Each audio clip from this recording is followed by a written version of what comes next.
আসসালামু আলাইকুম সম্মানিত দর্শক বন্ধুরা, আশা করি সবাই অনেক ভালো আছেন। নতুন নার্সারি বিষয়ক রিভিউতে আপনাদের সকলকে আন্তরিক অভিনন্দন জানাচ্ছি। আমি হুমায়ুন আহমেদ, নরসিংদী জেলার শিবপুর উপজেলা থেকে। দর্শক, আপনারা জানেন যে আমাদের নার্সারিতে সংগ্রহে থাকা বিভিন্ন ধরনের ফলের চারা নিয়ে আমি প্রতিবেদন করে থাকি। ইতিমধ্যে আমি অসংখ্য প্রতিবেদন দিয়েছি, আপনারা আমার এই প্রতিবেদনগুলো দেখেছেন। আজকে আমার এই প্রতিবেদনে আমি আপনাদেরকে কিছু তেঁতুলের চারা দেখাবো।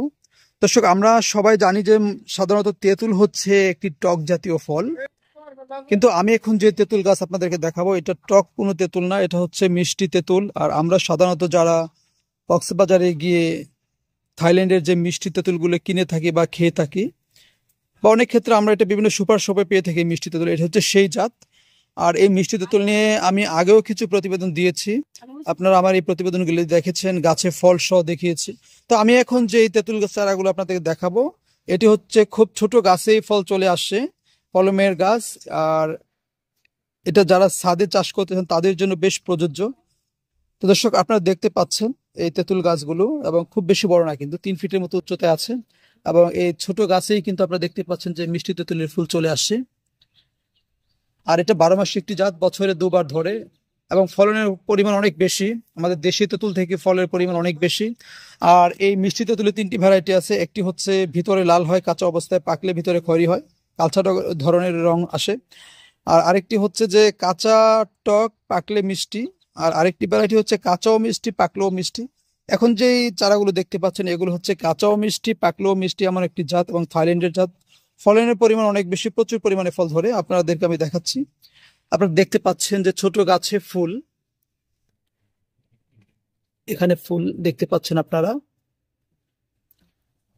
বাকি গাছগুলো আপনাদেরকে আমি দেখাচ্ছি, আপনারা দেখতে পাচ্ছেন যে কি পরিমাণ ফুল চলে আসছে, এবং এগুলো ফলে পরিণত হবে। এগুলো হচ্ছে কলম গাছ। তো দর্শক, এগুলো দেখানোর উদ্দেশ্য হচ্ছে যারা আপনারা ছাদের মধ্যে এই মিষ্টি তেঁতুলের চারা লাগাতে চান ড্রামের মধ্যে এবং ফল পেতে চান, তাদের জন্য এই মিষ্টি তেঁতুলগুলো বেশ প্রযোজ্য। কারণ এগুলো ছোট থেকেই ফুল আসা শুরু হয়, ফল আসা শুরু হয়, এবং গাছ আস্তে আস্তে বড় হতে থাকে এবং ফলও বাড়তে থাকে।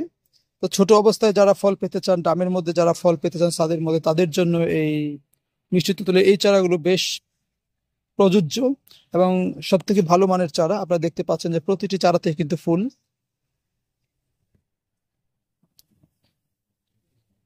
তো দর্শক, আমি আজকে আপনাদেরকে দেখালাম আমাদের সংগ্রহে থাকা এই ছোট গাছে মিষ্টি তেঁতুল ধরে এমন কিছু চারা। যারা এই চারাগুলো সংগ্রহ করতে চান, আপনার বাসার ছাদে লাগাতে চান ড্রামের মধ্যে এবং ফল পেতে চান, আমাদের সাথে যোগাযোগ করবেন।